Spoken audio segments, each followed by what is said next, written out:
Est-ce que chaque plaideur pourrait également s'identifier avant le début de sa plaidoirie de manière à ce qu'on puisse clairement prendre connaissance de leur nom et qualité au moment donc, de la cotation de chacun des membres de l'équipe. Donc, je ne sais pas qui représente le demandeur ici. Le gouvernement. Très bien.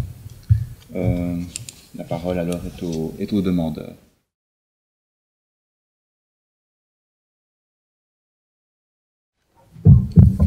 Grégoire Sabatier.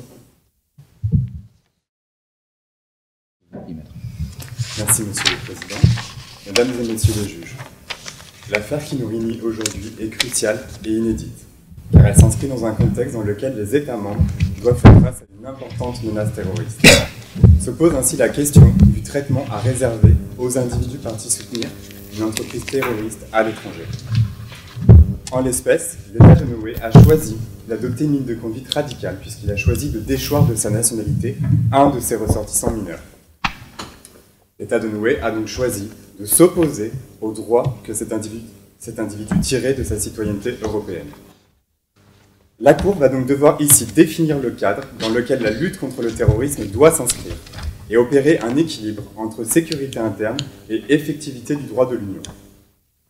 Les demandeurs vont donc tout d'abord s'attacher à démontrer que la Cour est compétente pour répondre à l'ensemble des questions préjudicielles soulevées, à l'exception de la troisième. Le litige au principal repose principalement sur la notion de citoyenneté européenne. L'article 20 TFUE dispose qu'est citoyen de l'Union toute personne ayant la nationalité d'un État membre. Le constituant européen a donc choisi de consacrer la nationalité comme étant le critère de rattachement à la citoyenneté européenne. L'exercice des compétences relatives à la nationalité emporte donc des conséquences sur la citoyenneté européenne et les droits attachés.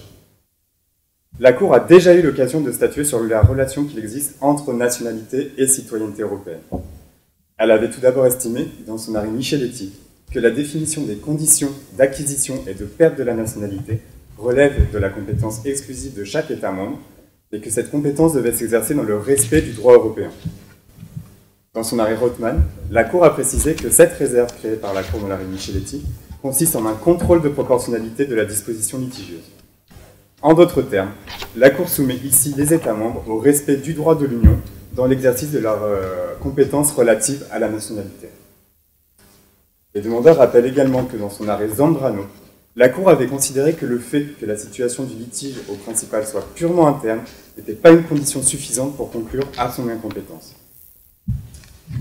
De plus, ils estiment que la condition de la privation de la jouissance effective de l'essentiel des droits attachés à la citoyenneté européenne, condition qui avait été dégagée par la Cour dans l'arrêt McCarthy, est ici remplie. En effet, le décret du gouvernement de Noé a pour effet de déchoir Antoine Martin de sa nationalité. Dès lors, les demandeurs considèrent qu'il a pour effet de le priver de sa citoyenneté européenne et des droits qui y sont attachés. Les demandeurs considèrent donc qu'une telle mesure nationale relève de la réserve créée par la Cour dans l'arrêt Micheletti. Ils demandent donc à la Cour de se reconnaître compétente pour répondre à l'ensemble des questions préjudicielles posées, à l'exception de la troisième. Ils vont maintenant exposer leurs arguments relatifs à la première question préjudicielle. Par cette question, le Conseil d'État de Noé demande à la Cour si le droit de l'Union s'oppose à ce que la qualification par les autorités nationales de faits en actes portant gravement atteinte aux intérêts fondamentaux ou à l'existence de la nation ne soit pas susceptible d'un recours juridictionnel national. Les demandeurs vont donc tout d'abord s'attacher à démontrer que les moyens tirés de l'article 47 de la Charte sont recevables. Ils exposeront ensuite leur interprétation de cette disposition. L'article 51, paragraphe 1 de la Charte dispose que ce texte s'adresse aux États membres dans l'hypothèse où ils mettent en œuvre le droit de l'Union. Récemment, la Cour avait affirmé dans son arrêt Ackerberg-Franson que dès lors que la disposition nationale litigieuse entre dans le champ d'application du droit européen, les droits fondamentaux de cet ordre juridique s'appliquent. L'applicabilité du droit de l'Union implique donc celle des droits fondamentaux de la Charte.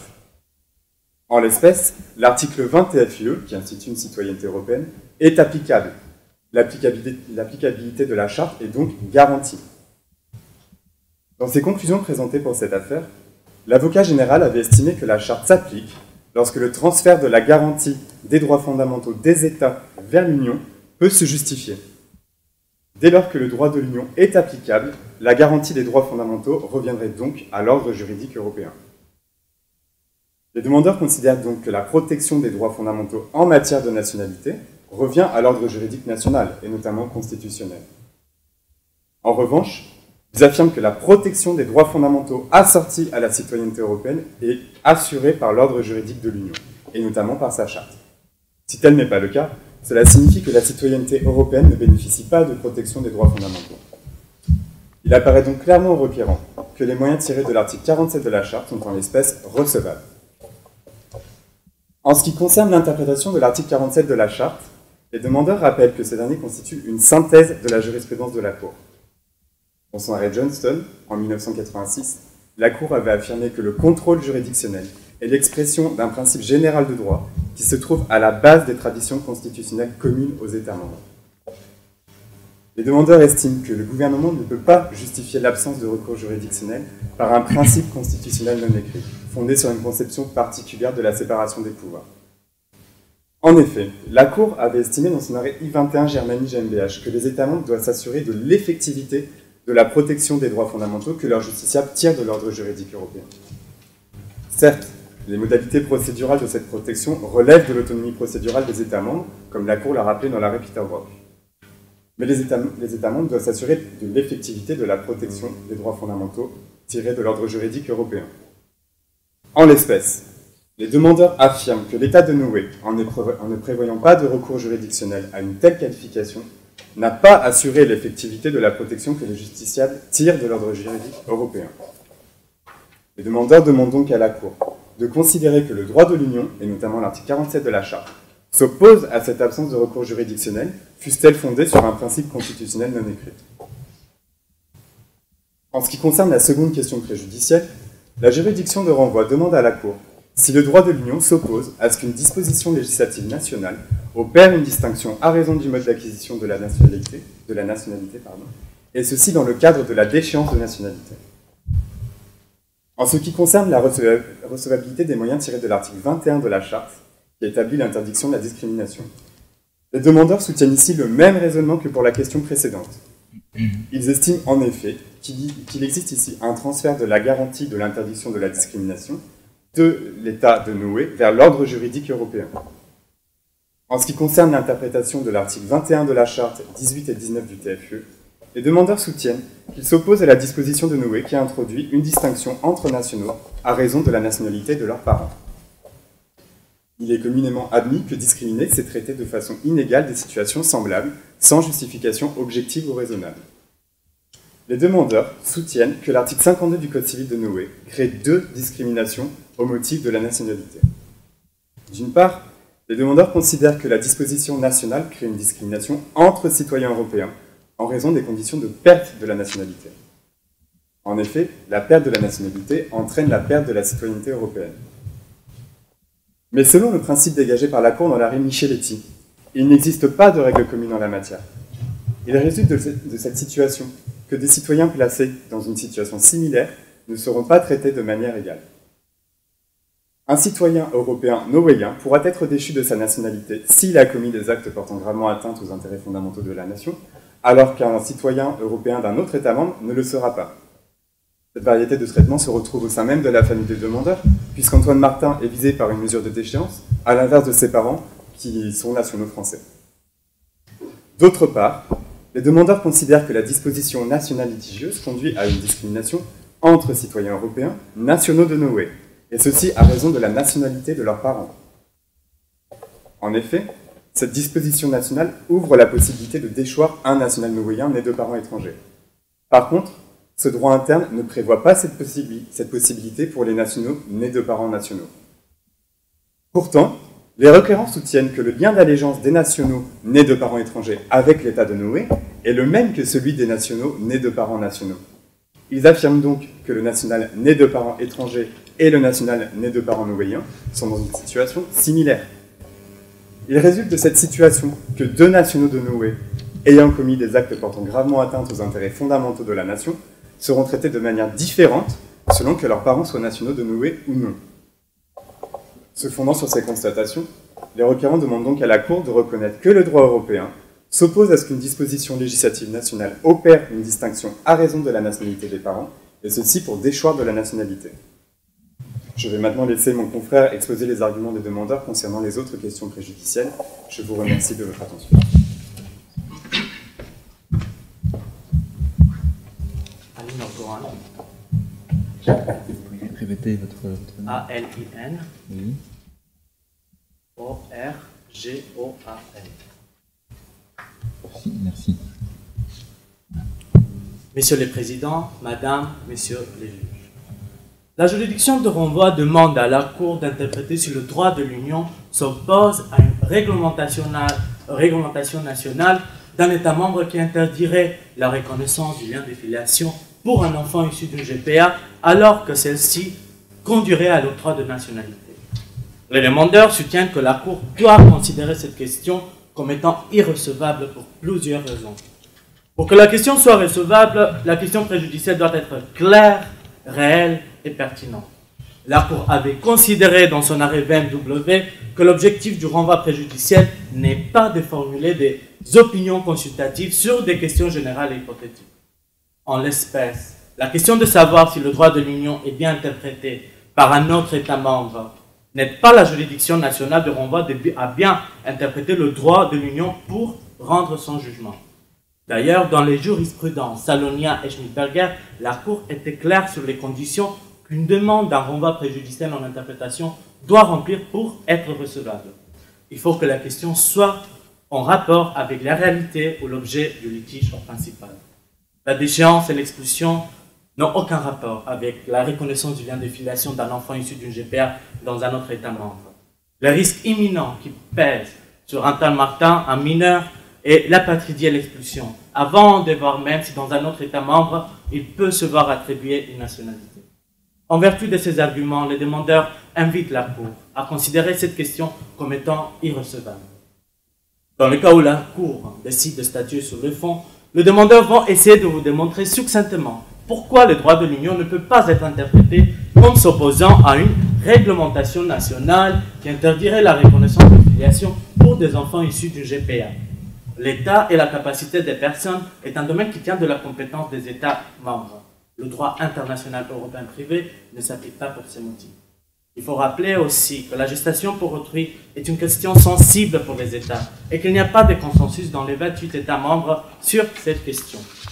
La Cour a déjà eu l'occasion de se prononcer sur une question qui était en lien direct avec la GPA dans son arrêt CD contre ST le 14 mars 2014, où il s'agissait d'un renvoi préjudiciel en interprétation concernant la directive 92-85 relative au congé de maternité.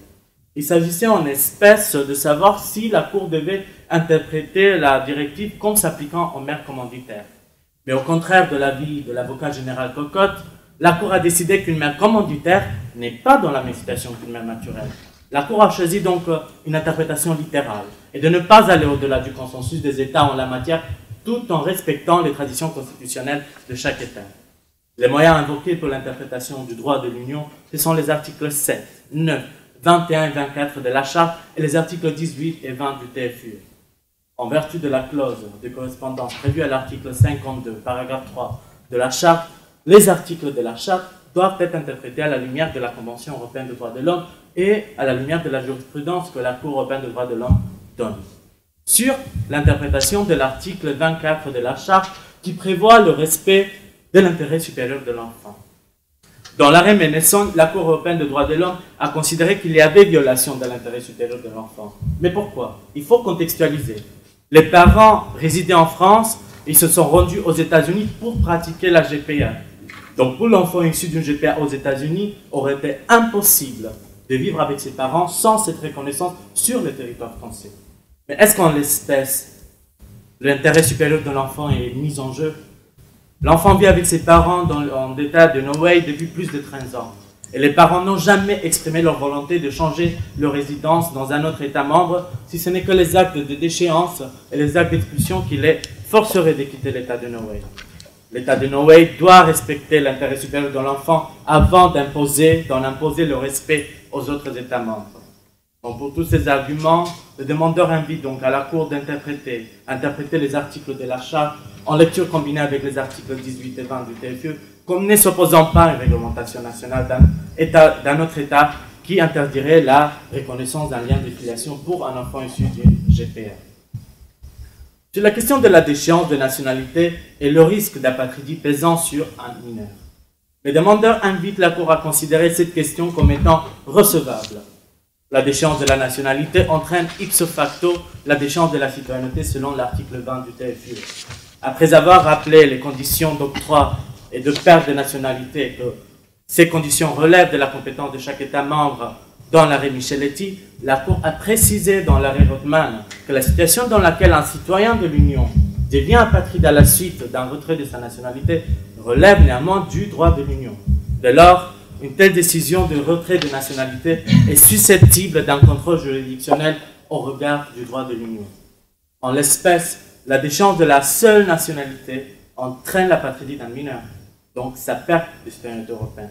Dans ce sens, le requérant demande à la Cour de considérer cette question soumise comme étant recevable.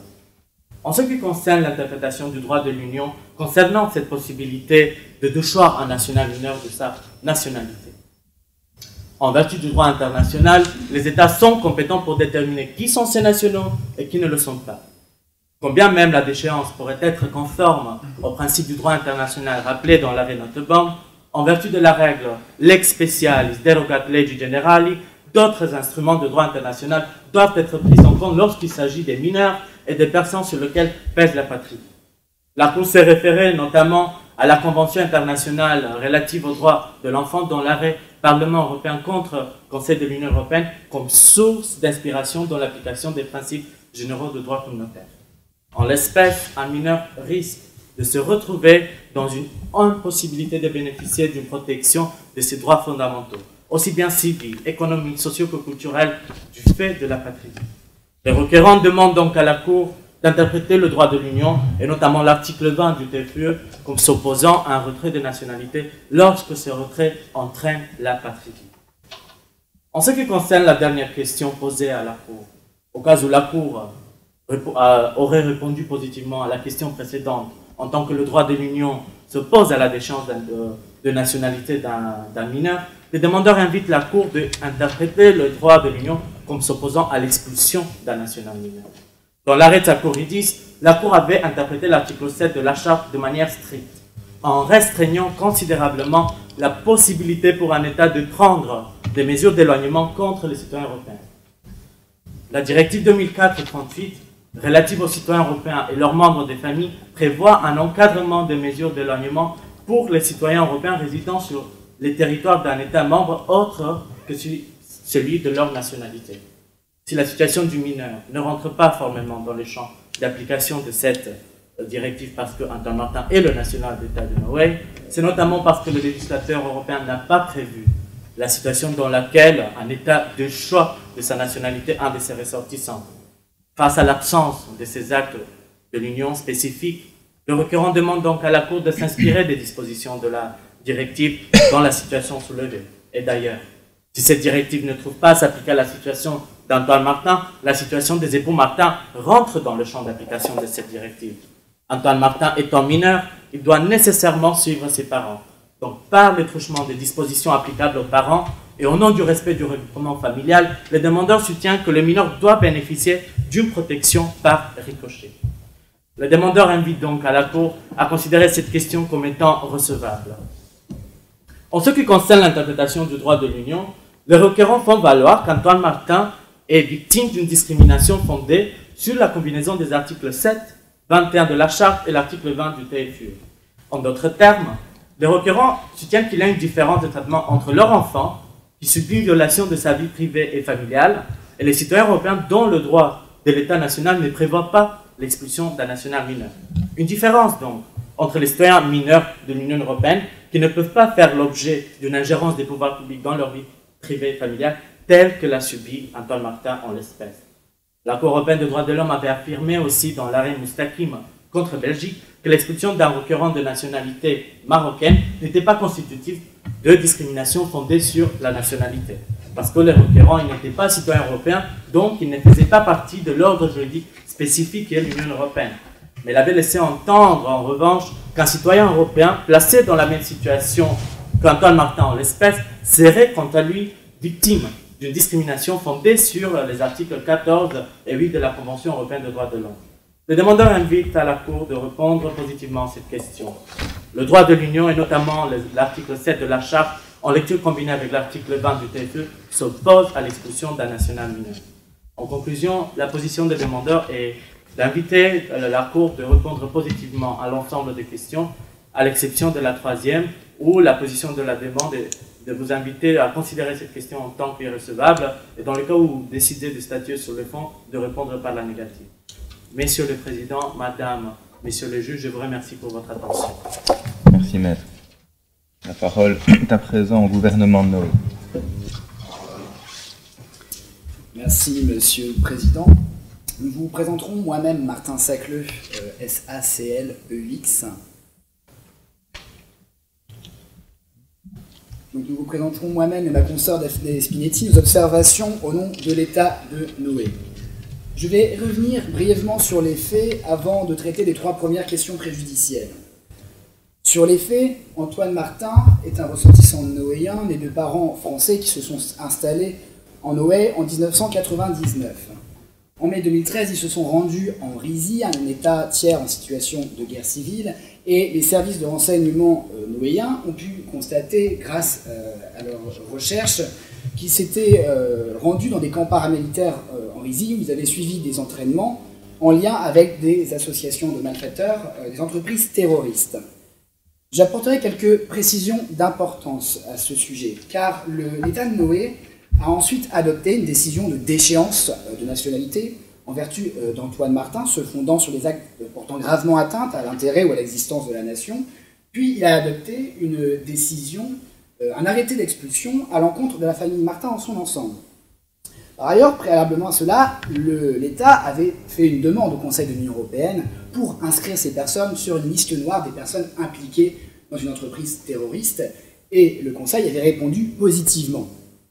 Alors ce fait est important puisque vous pouvez d'ores et déjà constater que le décret portant déchéance de nationalité d'Antoine Martin et l'arrêté d'expulsion ont été pris exclusivement sur le fondement du droit national et des renseignements nationaux, et en aucun cas ne constituent l'exécution d'un acte de l'Union européenne ou la mise en œuvre d'une action de l'Union européenne. Ces précisions faites, j'examinerai successivement les premières, deuxième et troisième questions préjudiciaires. S'agissant de la première question, le Conseil d'État vous demande d'interpréter l'article 47 de la Charte, et notamment sa compatibilité avec le fait que les juridictions nationales ne peuvent contrôler la qualification juridique de fait en acte portant gravement atteinte aux intérêts ou à l'existence de la nation. Le décret portant déchéance de nationalité d'Antoine Martin, en cause principale, a été adopté sur ce fondement. J'examinerai successivement l'incompétence de votre juridiction avant d'examiner le fond. Alors, sur l'incompétence, selon l'article 51, paragraphe 1 de la Charte des droits fondamentaux, celle-ci n'est applicable aux États membres que lorsqu'ils mettent en œuvre le droit de l'Union européenne. En l'absence de mise en œuvre du droit de l'Union par les États membres, votre juridiction est incompétente pour interpréter les dispositions de la Charte, c'est ce que vous avez jugé dans l'arrêt Siragusa du 6 mars 2014. Vous y avez défini cette notion de mise en œuvre comme l'existence d'un lien de rattachement entre la réglementation nationale en cause au principal et le droit de l'Union européenne. Pour établir ce lien, il faut que l'acte en cause doit avoir pour but de mettre en œuvre le droit de l'Union européenne. Les objectifs poursuivis par le droit de l'Union et l'acte national doivent être les mêmes, et le droit de l'Union doit traiter la matière en cause. Or, dans la situation principale, il est manifeste que les décisions nationales ne visent en aucun cas à mettre en œuvre le droit de l'Union européenne et ne présentent aucun lien de rattachement avec celui-ci. Comme j'ai déjà exposé dans les faits, la décision du Conseil de l'Union a été adoptée à la demande de l'État de Noé sur le fondement des renseignements donnés par ses services. Le décret litigieux, visé par la première question, a été uniquement adopté sur le fondement de l'article 52 du Code civil de l'État de Noé, donc sur le droit national. Et de plus, il n'existe aucune réglementation européenne qui traite de la question de la déchéance de nationalité, qui, je le rappelle, est une compétence exclusive des États membres. Vous ne pourrez dès lors que constater l'inapplicabilité de la Charte dans cette affaire et vous déclarer incompétente. Alors, dans l'hypothèse où vous seriez amené à vous reconnaître compétente, je vais tout de même examiner le fond. S'agissant du fond, il conviendra d'apporter une réponse négative à la première question. L'article 47 de la Charte renvoie au principe de protection juridictionnelle effective, qui est le corollaire de l'article 6, paragraphe 1 de la Convention européenne des droits de l'homme, qui concerne le droit à un procès équitable. Or, ce droit n'est en aucun cas absolu. Il peut faire l'objet de limitations, comme l'a admis la jurisprudence, comme l'a admis la Cour européenne des droits de l'homme, comme l'a admis d'ailleurs votre juridiction, et comme il est consacré à l'article 52 de la Charte des droits fondamentaux. Ainsi, les États membres disposent d'une marge d'appréciation pour limiter ce droit, sous réserve que ce droit ne soit pas atteint en sa substance, que la limitation réponde à un but légitime et qu'elle soit proportionnée à ce but. Vous constaterez que la norme noéenne en cause au principal répond à un objectif impérieux d'intérêt général, à savoir la protection de l'intérêt et de l'existence de la nation noéenne. De même, vous ne pourrez qu'estimer que le principe de proportionnalité a été entièrement respecté et que le droit protégé par l'article 47 de la Charte n'a pas été atteint en sa substance. En effet, en aucun cas, les requérants n'ont été privés de leur droit à un recours effectif, en aucun cas, ils n'ont été privés de leur droit d'accès au juge. Ils ont tout de même pu contester la légalité de la décision en cause devant le Conseil d'État de Noé. Et c'est d'ailleurs pour cela qu'on est ici aujourd'hui, puisque ce dernier vous a posé 5 questions préjudicielles. Et l'État n'a fait aucun obstacle à ce que les requérants, les époux Martin, introduisent un recours pour excès de pouvoir contre le décret portant d'échéance de nationalité, contre l'arrêté d'expulsion devant le Conseil d'État. L'ensemble des règles encadrant le principe de protection juridictionnelle effective ont été parfaitement respectées, et nous vous demandons de répondre négativement à cette première question. Je vais maintenant examiner la deuxième question. Le Conseil d'État vous demande si les articles 21, 18 et 20 du traité s'opposent à ce qu'une législation nationale opère une distinction entre les modes d'acquisition de la nationalité lorsqu'est en cause une déchéance de nationalité. Cette question porte en substance sur le principe de non-discrimination. C'est l'article 52 du Code civil de Noé qui est ici visé. Ce dernier dispose qu'un national, né de parents étrangers, peut être déchu de sa nationalité lorsqu'il s'est livré à des actes portant gravement atteinte à l'intérêt ou à l'existence de la nation. Une fois encore, votre juridiction est incompétente pour répondre à une telle question pour les mêmes raisons que celles que j'ai évoquées précédemment. Je préciserai simplement qu'on se situe dans une situation purement interne qui ne présente aucun lien d'extrémité permettant au droit de l'Union de s'appliquer. Ainsi, le principe de non-discrimination entendu au sens du droit de l'Union européenne est inopérant et ne saurait être invoqué par les requérants au principal. En l'espèce, il s'agit bien d'une décision nationale, un décret portant d'échéance de nationalité, prise sur le fondement du droit national, l'article 52 du Code civil de Noé, à l'encontre d'un national, Antoine Martin, qui n'a par ailleurs jamais fait usage de sa liberté de circulation. En aucun cas, donc, le principe de non-discrimination trouve à s'appliquer et vous ne pourrez que rejeter la deuxième question préjudicielle. Je terminerai maintenant mon exposé en traitant de la troisième question. Il est demandé si, en vertu du droit de l'Union, un État membre est tenu de reconnaître un lien de filiation entre des parents d'intention ayant sa nationalité et un enfant issu de gestation pour autrui légalement pratiqué dans un autre État membre. Lorsqu'en application du droit national du premier État, cette reconnaissance emporte octroi de la nationalité. C'est ici la question centrale à laquelle votre juridiction doit répondre. En effet, il s'agit de la seule question qui présente un élément d'extranéité et elle est loin d'être une question purement hypothétique. Je vous rappelle que selon votre jurisprudence, il existe une présomption de pertinence des questions posées par les juridictions nationales à la Cour. En l'espèce, Antoine Martin est né en Noé, il est né de parents français. Ces derniers ont demandé aux autorités françaises de reconnaître à Antoine la nationalité française. Les autorités leur ont refusé en se fondant sur une suspicion de gestation pour autrui, alors illégale en France. Pour le gouvernement de Noé, la France aurait automatiquement dû reconnaître la nationalité, puisque selon son droit, un enfant de parents français acquiert la nationalité française. Or, cette non-reconnaissance a des conséquences extrêmement importantes dans le litige qui concerne le principal. Elle conduit à rendre Antoine Martin apatride.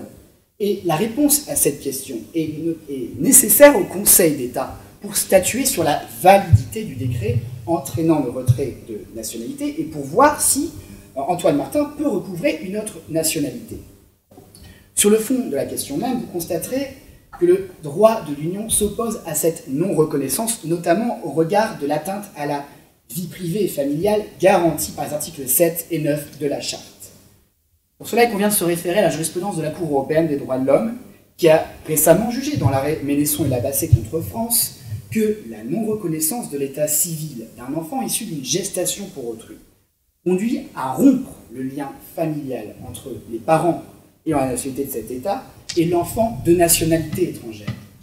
Ainsi, en se référant à l'article 8 de la Convention européenne des droits de l'homme, les juges de Strasbourg ont fait primer l'intérêt supérieur de l'enfant au-delà des considérations d'ordre public propres à chaque État. En l'espèce, Antoine Martin, au nom de son intérêt supérieur, doit se voir reconnaître la nationalité française, notamment au regard du risque d'apatridie dont il fait l'objet. Dès lors, vous ne pourrez que constater, vous ne pourrez que répondre positivement à cette troisième question préjudicielle. J'en ai terminé avec nos observations sur ces trois premières questions et je vais laisser la parole à ma consoeur Daphné Spinetti pour vous présenter la suite de nos observations.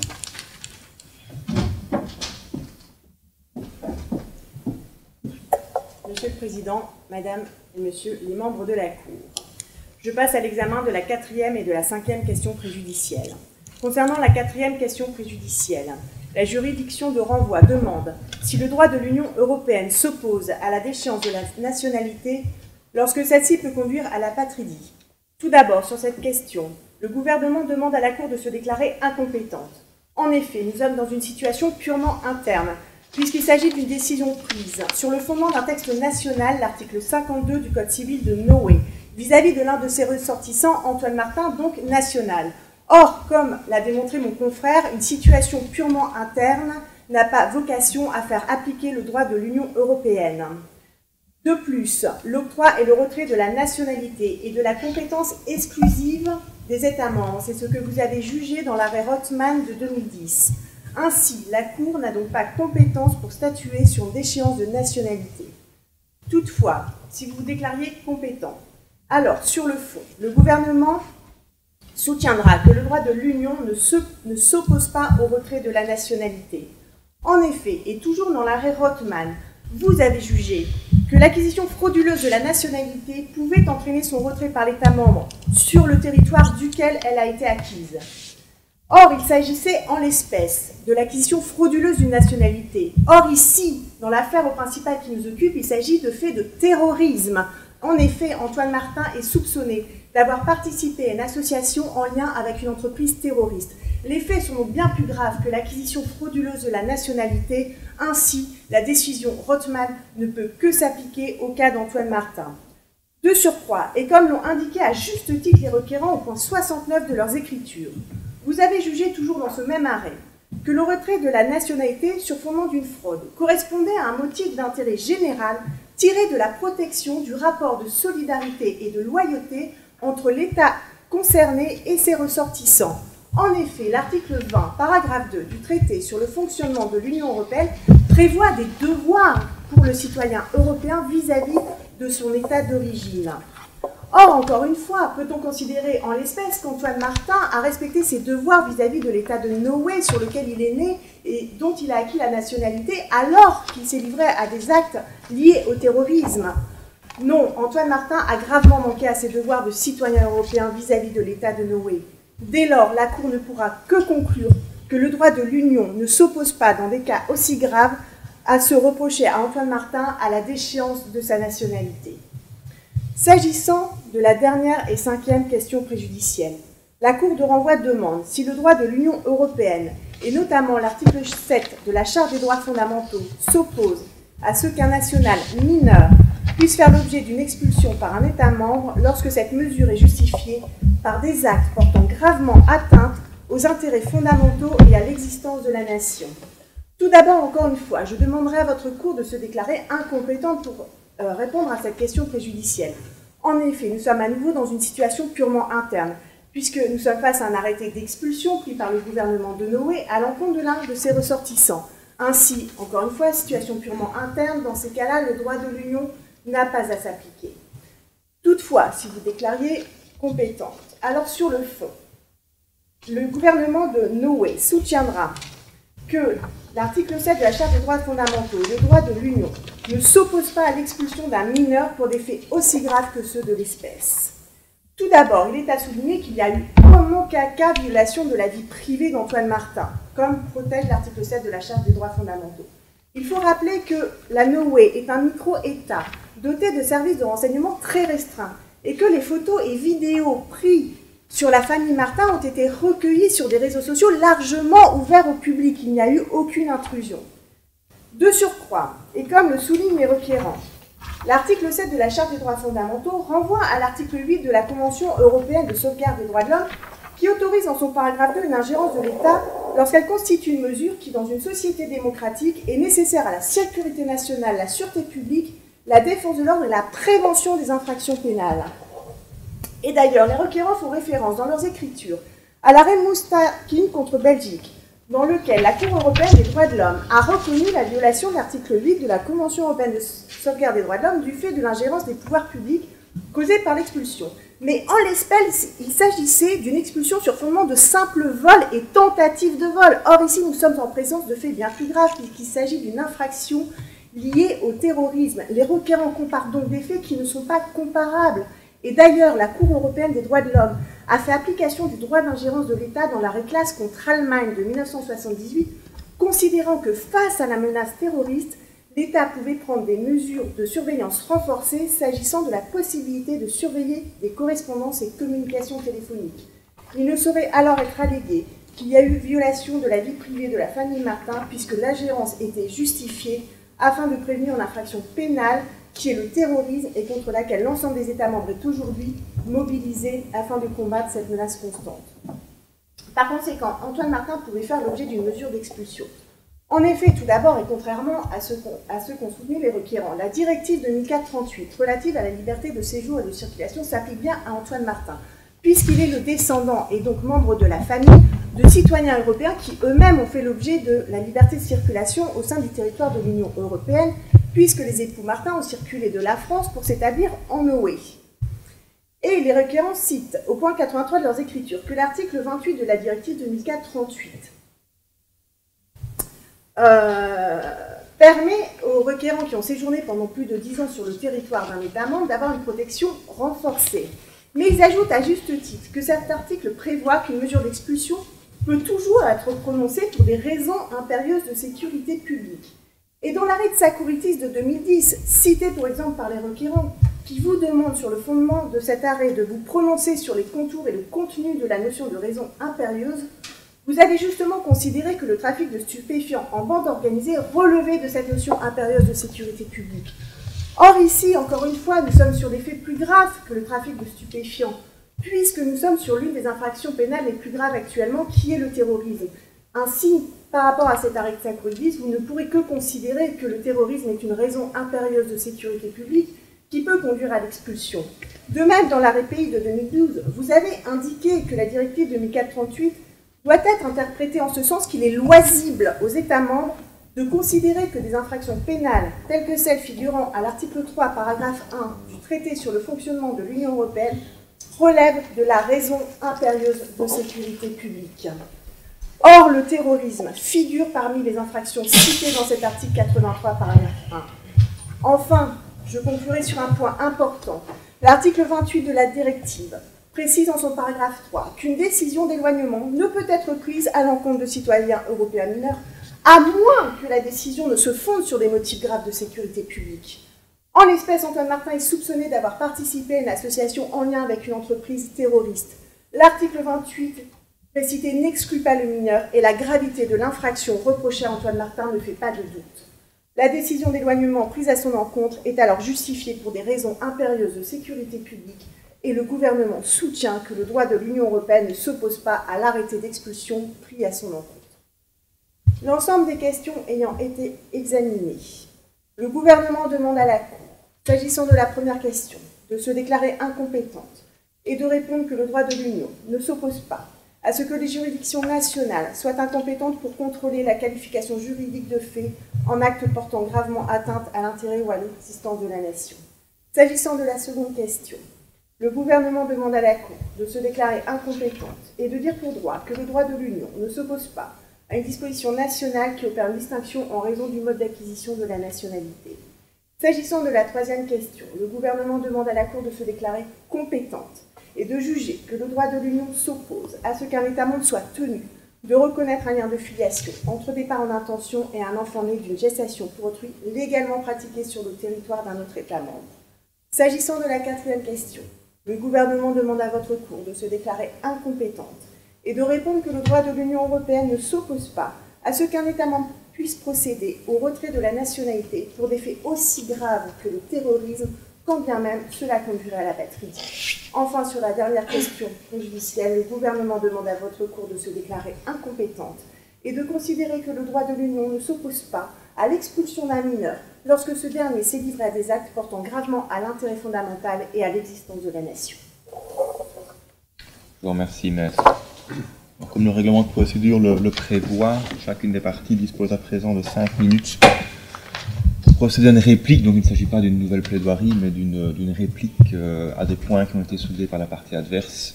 Je donne la parole à la partie demanderesse. Merci, Monsieur le Président. La défense fonde le rejet de l'invocabilité de la Charte sur l'arrêt Sigarussa. Ils estiment que cet arrêt apporterait une interprétation restrictive de la notion de mise en œuvre prévue à l'article 51, paragraphe 1 de la Charte. Les demandeurs estiment qu'il n'en est rien. L'arrêt Sigarussa affirme au contraire que la protection des droits fondamentaux par l'ordre juridique européen est motivée par la nécessité d'éviter qu'une protection susceptible de varier selon le droit national porte atteinte à l'unité, à la primauté et à l'effectivité du droit de l'Union. Dans une telle situation, seuls les standards européens de protection des droits fondamentaux seraient applicables. En l'espèce, nous estimons que nous sommes bien en présence d'une telle hypothèse. L'article 47 de la Charte établit un standard européen en matière de recours juridictionnel. En réalité, l'État de Noé tente d'y déroger en se fondant sur un principe constitutionnel non écrit. Ce dernier lui permettrait de justifier l'absence de recours juridictionnel à la qualification litigée. En vertu de la jurisprudence Sigarussa, cette situation dans laquelle l'unité, l'effectivité et la primauté du droit de l'Union seraient menacées impose l'application exclusive du standard européen et donc de l'article 47. En réalité, cette jurisprudence conforte notre position. Concernant encore une fois la seconde question préjudicielle, le gouvernement avance que le droit à un recours juridictionnel effectif n'a pas été violé car l'acte de déchéance a pu faire l'objet d'un recours juridictionnel qui a mené les requérants jusque devant le Conseil d'État de Noé. Mais les requérants ne contestent pas le recours juridictionnel sur le fond. Ils contestent l'absence de recours sur la qualification de l'acte de déchéance. Ce n'est d'ailleurs pas la question posée par la juridiction de renvoi, puisqu'elle demande si les droits de l'Union s'opposent à une absence de recours juridictionnel pour la qualification de l'acte. Il s'agit en effet de savoir si la qualification de fait en acte portant gravement atteinte aux intérêts fondamentaux de la nation doit pouvoir faire l'objet d'un recours et non pour l'acte de déchéance. En l'espèce, la qualification ne peut pas être contestée. Les demandeurs invitent donc la Cour à rejeter cet argument dès lors qu'il n'a aucun rapport avec la question soulevée. Je vous remercie. Monsieur le Président, Madame, Monsieur le Juge, permettez-moi d'ajouter que les défendeurs se compromettent toutes seuls concernant la troisième question préjudicielle. Le gouvernement considère que la question concernant la reconnaissance du lien de filiation, c'est une question centrale alors que cette question n'est même pas rattachable au litige. Au point 69 de leur conclusion, ils relèvent en effet, je cite, « L'octroi de la nationalité française à Antoine Martin est nécessaire afin de statuer sur la validité du décret de Noé qui entraîne son expulsion du territoire et le retrait de sa nationalité. Cela signifie à contrario que la validité du décret de déchéance serait soumise à la condition de la binationalité d'Antoine Martin. En d'autres termes, selon les propres termes du gouvernement, jamais la déchéance de la nationalité ne pourrait être considérée comme conforme au droit de l'Union si elle entraîne la patrie. Par ailleurs, au point 71 de leur conclusion, les défendeurs soutiennent que la France a violé son propre code civil en refusant de reconnaître la nationalité française d'Antoine Martin. Mais depuis quand votre Cour est-elle compétente pour interpréter le code civil français? Cet argument, il est mal fondé. Le gouvernement mentionne l'affaire CD contre ST où l'avocat général Cocotte a en offert le bénéfice de la directive relative au congé de maternité à la mère commanditaire. Mais elle ne reconnaît pas, dans aucun cas, l'égalité de la situation du maire commanditaire à une mère naturelle. elle invite la Cour juste de donner un effet utile à la directive. Mais où votre Cour n'a pas souhaité le faire en considérant qu'il n'y avait pas de consensus européen en la matière. Donc, dans cet arrêt de 2014, votre position a été de ne pas interpréter la directive de manière large, et nous vous invitons d'ailleurs à le réaffirmer.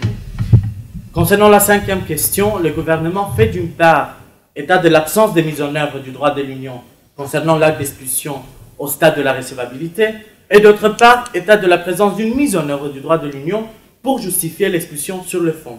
Cette position, elle est contradictoire. Au point 62 d'ailleurs, Antoine Martin, le gouvernement affirme qu'Antoine Martin bénéficierait d'une nationalité de fait en n'apportant aucun argument jurisprudence. Il s'agit juste de suppositions sans valeur juridique. Au point 102, ils disent qu'Antoine Martin ne perd pas sa citoyenneté européenne dans la mesure où il dispose de fait de la nationalité française. La citoyenneté européenne est activée par la nationalité accordée par les États. En vertu de la jurisprudence Micheletti, les États sont compétents en matière d'octroi et de perte de nationalité. Et en l'espèce, la France, elle avait refusé le lien de reconnaissance. Pour toutes ces raisons, on considère que les époux Martin, Antoine Martin, en l'espèce, il ne dispose pas de nationalité française et que la déchéance de la nationalité emporterait bien la patrie du mineur en l'espèce. Je vous remercie. Je vous remercie, maître. La parole est au gouvernement.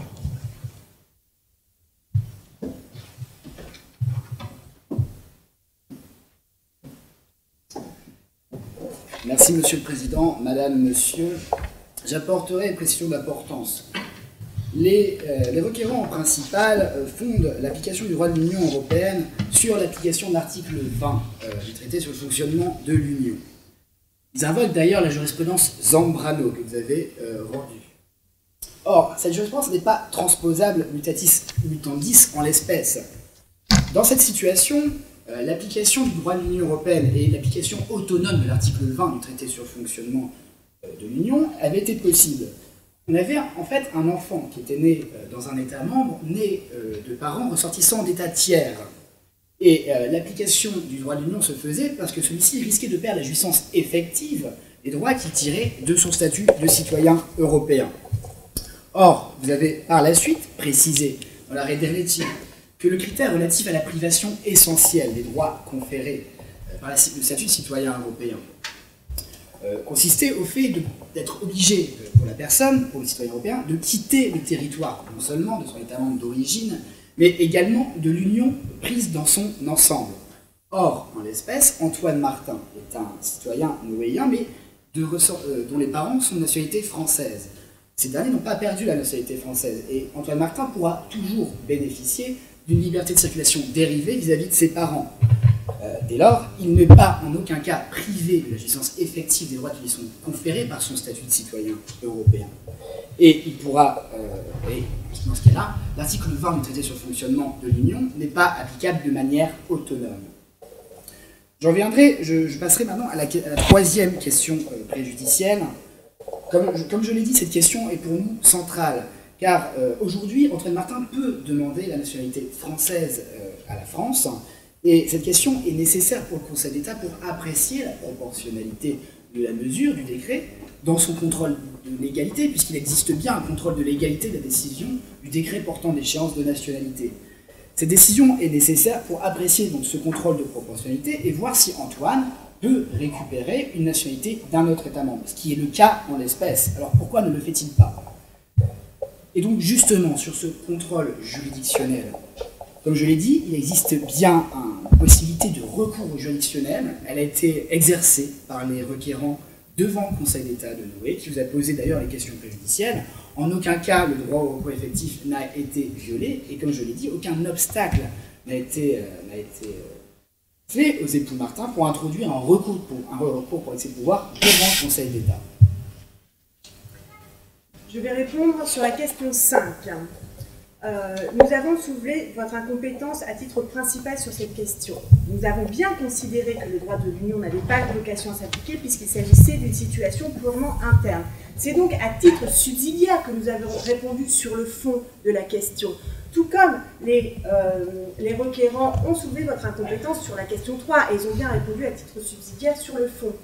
D'ailleurs, je n'ai fait que répondre aux écritures des requérants pour leur rappeler vis-à-vis de la directive 2004-38 ce qu'était une raison impérieuse de sécurité publique. C'est tout ce que j'ai à dire. Je vous remercie. Est-ce qu'il y a des questions? Monsieur le Président, la demande aimerait bien demander si on peut bénéficier de 5 minutes supplémentaires pour appuyer nos arguments. Le règlement, effectivement, le prévoit, et si vous voulez faire usage de cette possibilité, je ne peux que vous l'accorder. Mais il s'agit de 5 minutes, si je comprends bien le règlement, pour l'ensemble. Chacune des équipes. Pour chacune des équipes. D'accord. Je vous en prie. Je vous remercie, Monsieur le Président, Madame, Messieurs les juges. Le gouvernement dit que les parents d'un temps sont dans la même situation que les autres parents qui auront des enfants de manière naturelle. Alors que, en France, les dispositions nationales sont prévisibles sur les conséquences qu'elles entraînent pour les parents qui outrepasseraient la législation nationale qui interdit la reconnaissance du lien de filiation. Donc les parents, ils savaient très bien ce qui va se passer, les conséquences de la législation française. On cite Antoine Martin, il n'est pas dans la même situation qu'un enfant né de manière naturelle. Un enfant né de manière naturelle a sa filiation, le lien de filiation ipso facto reconnu par l'adage mater semper certa est. Alors qu'un enfant issu d'une GPA va se voir attribuer le lien de filiation de manière juridique par un acte semblable à une adoption. D'ailleurs, au point 106, le gouvernement de Noé invoque la QPC, la décision du Conseil constitutionnel français de 2015 qui justifie la déchéance de la nationalité pour des actes de terrorisme. De ces faits, ils disent qu'une telle gravité fait obstacle à l'acquisition ou la réintégration de la nationalité, pour appuyer leurs arguments sur la légitimité de déchéance de nationalité de la part du gouvernement de Noé, alors qu'au stade de la troisième question, le gouvernement de Noé plaide pour la reconnaissance du lien de filiation qui emporterait l'octroi de nationalité française. Il s'agit ici d'un syllogisme de quadrature du cercle. Il plaide pour l'octroi de la nationalité française, alors qu'au stade de la quatrième, il plaide pour la déchéance de nationalité de l'État de Norvège. La question qu'il faut poser au gouvernement, qui est-ce que va empêcher la France de prendre des mêmes mesures de déchéance à l'encontre des époux Martin, ou même à l'encontre d'Antoine Martin, dans le cas où la France va lui reconnaître la nationalité. En même temps, le gouvernement, il n'argumente dans aucun de leurs arguments, ils ne précisent pas en quoi la mesure serait proportionnée. Ils invoquent l'intérêt supérieur au stade de la troisième question, alors qu'aux questions de la déchéance entraînant la patridie, ils n'appuient pas, ils n'argumentent pas assez pourquoi les mesures de déchéance et d'exclusion sont bien proportionnées. Il faut rappeler que la jurisprudence de Queen ou votre cour précise exactement les critères. Quels critères il faut prendre en compte pour qu'une mesure d'éloignement soit proportionnelle. Il faut que la mesure soit la moins contraignante par rapport au but poursuivi. Donc la demande peut suggérer au gouvernement de Norvège qu'il y aurait eu bien d'autres moyens pour avoir les mêmes buts poursuivis, genre tels que la surveillance ou un suivi psychologique pour que ces mesures soient proportionnées. Je vous remercie pour votre attention. Je laisse la parole à mon collègue.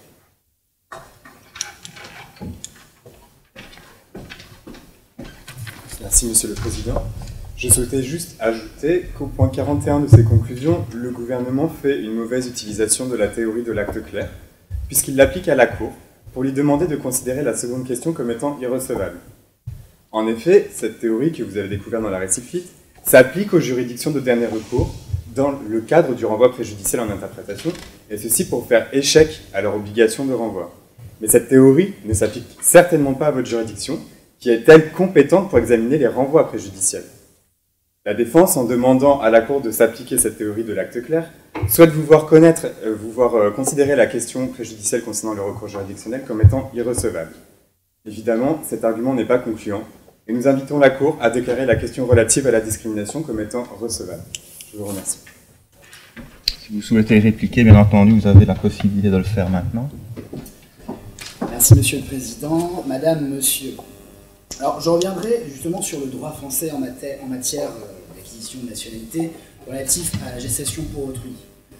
Depuis la rémédiation contre l'Abbassie contre France, il est clair que ce droit a évolué. En 2013, une circulaire a été adoptée par le ministre de la Justice, en vertu de laquelle les procureurs, les greffiers doivent accorder un certificat de nationalité française qui reconnaissent un lien de filiation aux enfants issus d'une gestation pour autrui pratiquée à l'étranger. Et dès lors, le seul soupçon d'un recours à une convention de gestation pour autrui n'est pas suffisant pour écarter cette reconnaissance de la nationalité. Alors, sur la deuxième question, sur la compétence de résolution, nous n'avons pas repris une disposition sur la théorie de l'acte clair dans nos observations.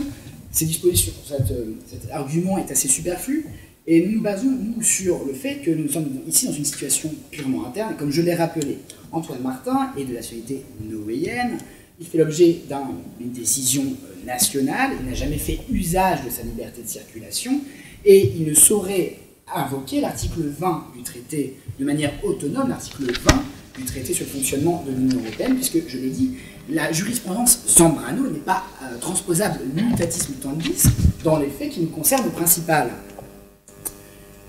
Comme je l'ai dit, l'arrêt d'Eletsi est venu nous dire que la perte de la jouissance effective des droits inhérents au statut de citoyen européen qui conditionne l'application du droit de l'Union n'est caractérisée que lorsque le citoyen est dans l'obligation de quitter le territoire de l'Union européenne, ce qui n'est pas le cas en l'espèce, puisqu'il a des parents de nationalité française. Je répondrai sur le fait que les requérants nous opposent le fait que la mesure prise à l'encontre d'Antoine Martin concernant la déchéance de nationalité n'est pas proportionnelle par rapport à l'objectif poursuivi. Tout d'abord, je rappelle que l'objectif poursuivi par le gouvernement est la lutte contre le terrorisme, qui est un objectif poursuivi par l'ensemble des États membres de l'Union européenne à l'heure actuelle. Or, c'est les requérants eux-mêmes qui nous reprochent cet argument et qui citent eux-mêmes l'arrêt de Sacouillis, dans lequel vous avez précisé au point 53 que pour apprécier l'ingérence envisagée, si l'ingérence envisagée est proportionnée au but légitime poursuivi, en l'occurrence la protection de la sécurité publique, il convient de prendre en compte notamment la nature et la gravité de l'infraction commise. Ainsi, ici, nous avons bien une mesure qui est proportionnelle à la gravité d'une infraction commise qui, encore une fois, est le terrorisme. Merci. Je me tourne à présent vers mes collègues de la Cour. S'il y a des questions. Oui, bien sûr. Je commence ou Oui. Oui, peut-être une précision juste sur votre conclusion à l'instant. Vous dites que la mesure est proportionnée à la gravité de l'infraction commise. En l'occurrence, quelle est l'infraction commise? Il y a une participation à une association en lien avec une entreprise terroriste.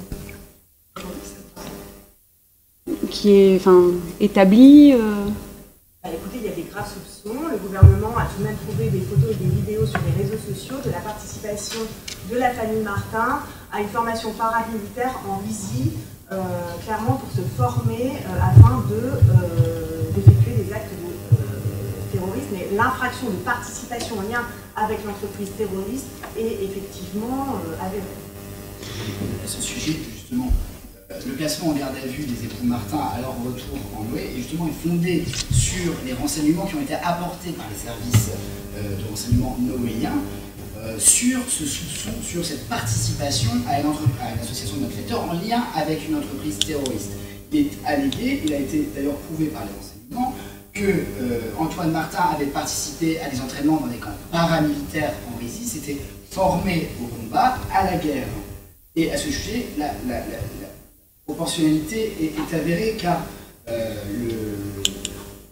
l'État de Noé est tout de même un micro-État avec des infrastructures très limitées, c'est un État vulnérable avec une faible population.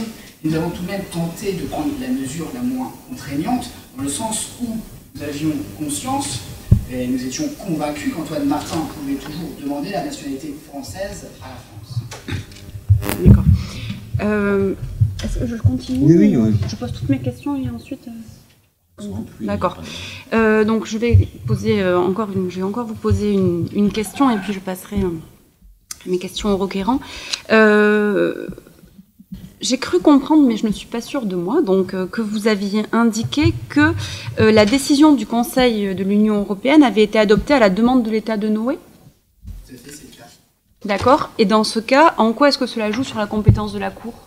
Alors, en fait, nous avons avancé cet argument, car dans l'observation, les requérants avaient avancé que les décisions sur la déchéance de nationalité, sur les arrêtés d'expulsion, si elles n'étaient pas fondées explicitement sur cette décision du Conseil de l'Union européenne, elles étaient largement influencées par cette décision.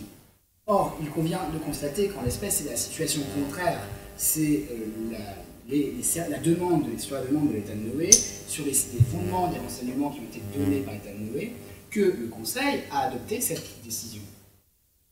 Et donc, nous utilisons donc cet argument pour venir dire justement qu'il n'y a aucun lien de rattachement et donc aucune application du droit de l'Union européenne par le décret portant déchéance de nationalité et l'arrêté d'expulsion, ce qui conditionnait votre compétence en espèce. Pour interpréter la première question, les questions préjudicielles. D'accord, je vous remercie. Peut-être une question au requérant. Vous avez indiqué à juste titre que la Charte européenne des droits fondamentaux devait être interprétée à la lumière de la Convention européenne des droits de l'homme et donc de l'interprétation qui en est donnée par la Cour européenne des droits de l'homme. Or, contrairement à l'État de Noé, vous ne nous avez donné aucune indication sur la jurisprudence de la Cour européenne des droits de l'homme en matière de gestation pour autrui. Est-ce que vous pourriez nous apporter quelques précisions à ce sujet, s'il vous plaît? Je vous remercie pour votre question. La prise en compte de la Convention européenne des droits de l'homme avait commencé avant même de la Charte des droits fondamentaux avec l'arrêt Rutieri, l'arrêt Bosch-Weber. Et ensuite, quand la Charte avait entré en vigueur, on avait introduit cette clause de correspondance prévue à l'article 52, paragraphe 3. Et la Cour, elle a commencé à s'emparer et justement dans l'arrêt Parlement européen contre le Conseil de l'Union européenne, elle fait référence avant même que la Charte reçoive une valeur contraignante par le traité de Lisbonne, elle se réfère à la Convention et tient compte de la Convention de cet arrêt. Donc dans toute la jurisprudence de la Cour, elle tient compte des articles de la Convention, soit en tant que principes généraux de droit communautaire, soit en donnant une interprétation à la lumière de la Convention aux articles de la Charte. Je vous remercie. Merci. Je vous remercie, Monsieur le Président. Oui, je voudrais poser une question au représentant du gouvernement. Dans l'état actuel des choses, M. Antoine Martin n'a pas la nationalité française, c'est bien d'accord. Vous suggérez qu'il puisse en faire la demande.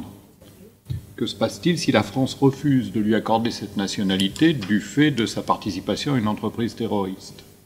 Alors, comme je l'ai dit, les nouvelles dispositions de la loi française imposent aux procureurs et aux greffiers de reconnaître cette nationalité aux enfants, même s'il y a un soupçon de gestation pour autrui dès lors qu'ils sont nés à l'étranger.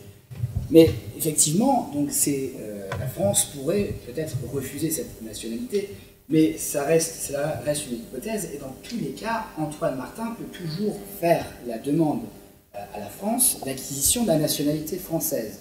Il peut toujours faire cette demande, et il ne l'a pas fait. Le gouvernement ne comprend pas pourquoi il n'a pas fait cette demande. On peut avoir l'impression qu'il tente d'abuser des droits qu'il tire finalement de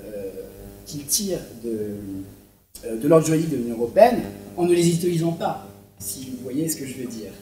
Et en fait, en ce sens, c'est là que nous estimons que Antoine Martin aurait dû utiliser cette possibilité de demander la nationalité française, et en tout état de cause, il dispose toujours d'une liberté de circulation dérivée vis-à-vis de ses parents, qui, en tant que citoyens circulants, peuvent demander l'application des dispositions de la directive 2004-38. Merci. Je vais poser une question maintenant aux demandeurs. Vous estimez que, à partir du moment où l'État déciderait d'expulser les parents d'Antoine Martin, celui-ci doit pouvoir suivre ses parents, mais dans l'hypothèse où les parents en question ne partiraient pas vers la France, en quoi cela pourrait-il être gênant qu'Antoine Martin n'ait pas la nationalité française? Merci pour votre question. La déchéance de la nationalité entraîne la patrie. Donc, sur tout le territoire, dans tous les États membres, la patrie, elle entraîne les mêmes conséquences. Comme on a dit, une absence de protection de droits fondamentaux, civils, économiques.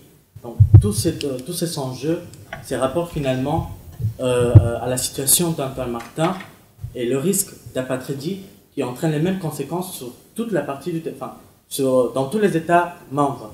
Donc, finalement, il s'agirait en effet d'une entrave à la libre circulation des parents, de libre circulation du fait de leur fils qui serait en situation d'apatridie et qui ne pourrait pas se voir reconnaître les mêmes droits que les autres enfants seraient reconnus dans les autres États membres qui sont normalement issus d'une gestation pour autrui. Et nous sommes bien d'accord qu'en principe, les apatrides ont les mêmes droits que... Ils ont tout à fait bien des droits, mais ils n'ont pas les mêmes droits que des enfants qui ont la citoyenneté et la nationalité reconnue. Même dans les États qui ont ratifié la Convention sur la patrie. Tout à fait, il y en a des États qui ont ratifié, sauf que pour bénéficier de ce statut, il faut encore faire des demandes, il faut encore, et dans le dernier cas, les menaces et la décision du Conseil de l'Union européenne, il y a même une décision du Conseil de l'Union européenne qui disent qu'ils sont sur la liste noire. Donc qui est-ce que va empêcher les autres États membres de ne pas prendre des mêmes mesures d'expulsion à l'encontre? Donc sur tout le territoire de l'Union européenne, finalement, ils sont soupçonnés, ils sont menacés par une telle décision d'expulsion pour le même motif. Je vous remercie, monsieur. Je vous remercie. Je vous en prie, oui. Il s'agit ici en fait de donner toute son effectivité aux droits qui sont attachés à la citoyenneté européenne. On ne peut pas considérer qu'un enfant qui devient apatride, qui réside toujours sur le territoire de l'Union européenne, bénéficie toujours des mêmes droits que les autres citoyens européens. Là, nous demandons donc à la Cour d'avoir une interprétation téléologique, de permettre au traité et à l'article 20 TFUE et les droits assortis de pouvoir s'appliquer en l'espèce et d'éviter une situation d'apatridie qui serait de toute manière forcément préjudiciable à la situation d'Antoine Martin. Merci, maître. Je vous remercie. Bon, j'ai une question peut-être concernant la compétence ou la recevabilité, mais pour suivre le débat qui a été déclenché par la question du juge ici, je voudrais revenir sur une question au demandeur qui fait suite à la réponse qui a été fournie par le gouvernement. En 2004, vous avez effectué des démarches auprès des autorités françaises pour obtenir la nationalité française pour Antoine Martin. Vous êtes vu opposer quelques mois plus tard un rejet, une décision de rejet de demande de certificat de nationalité. Vous n'avez pas poursuivi la procédure. Je voudrais savoir si cela peut avoir une incidence éventuellement sur la discussion concernant le risque d'apatridie. Pourquoi n'avez-vous pas poursuivi ces démarches et quelle est donc l'incidence éventuellement sur le risque d'apatridie qui constitue tout de même l'un des fondements de votre demande? Monsieur le juge, Monsieur le Président, je vous remercie pour votre question. En l'espèce, il s'agit de savoir si le droit de l'Union peut imposer à un État membre de reconnaître le lien de filiation pour un enfant issu d'une GPA.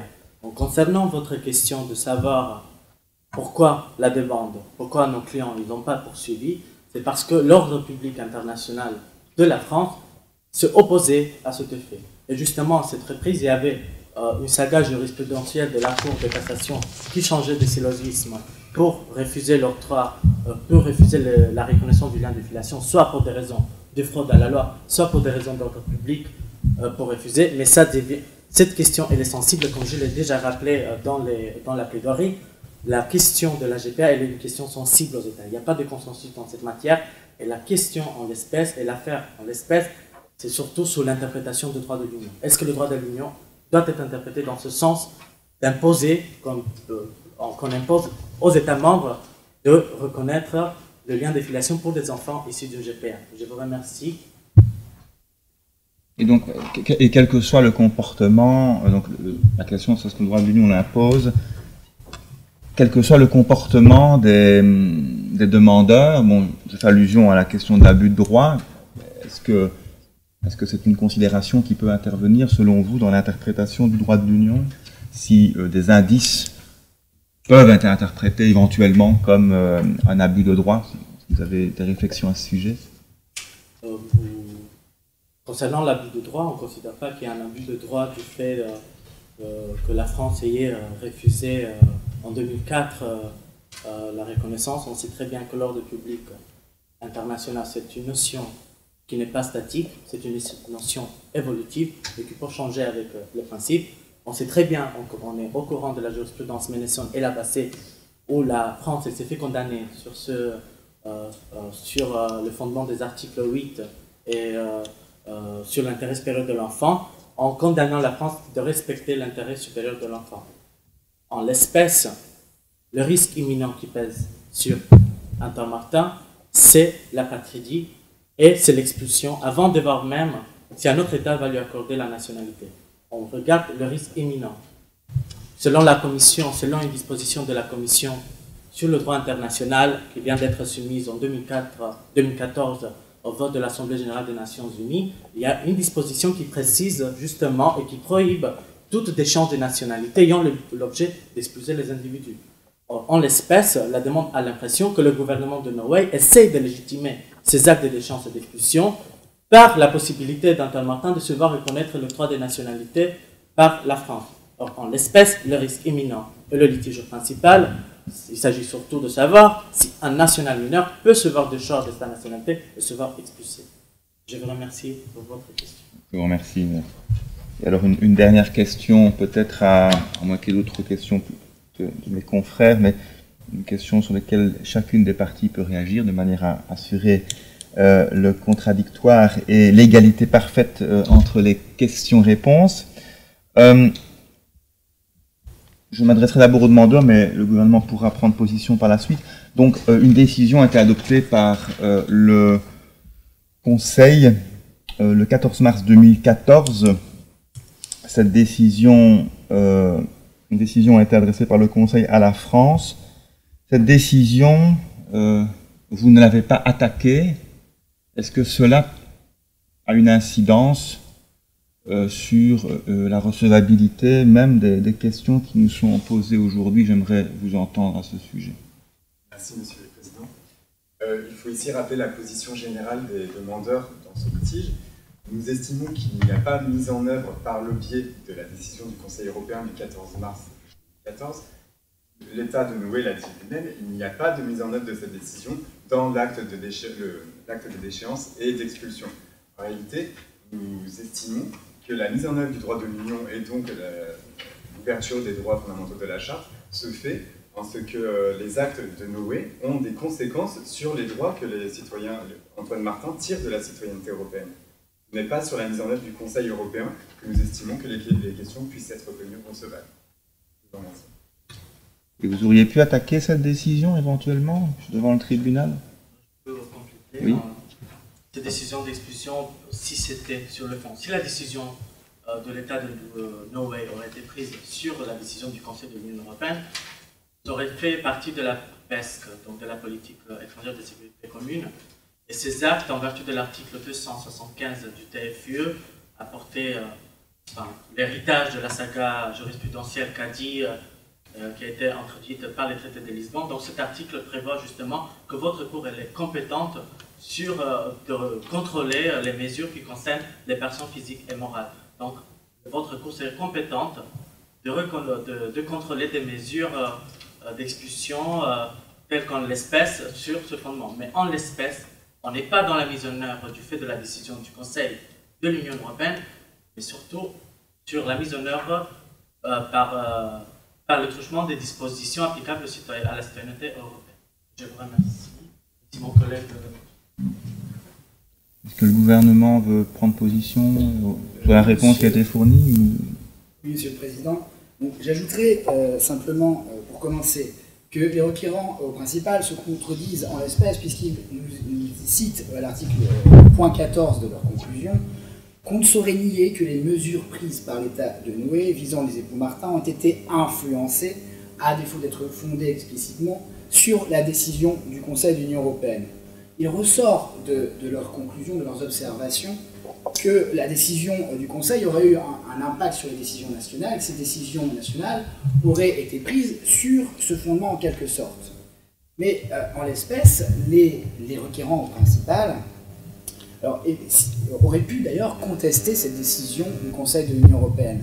Car si le délai de 2 mois à compter de la publication de la décision du Conseil avait expiré, ces derniers n'avaient pas encore pris connaissance. Et votre juridiction a estimé que le délai de 2 mois pouvait s'appliquer dès lors que les requérants prenaient connaissance de la décision du Conseil de l'Union européenne. Alors pourquoi ces derniers n'ont pas attaqué devant le tribunal une mesure qui les concerne directement pour en demander l'annulation? Je vous remercie. Je ne sais pas s'il y a d'autres questions. Nous vous remercions. Nous prenons l'affaire en délibéré.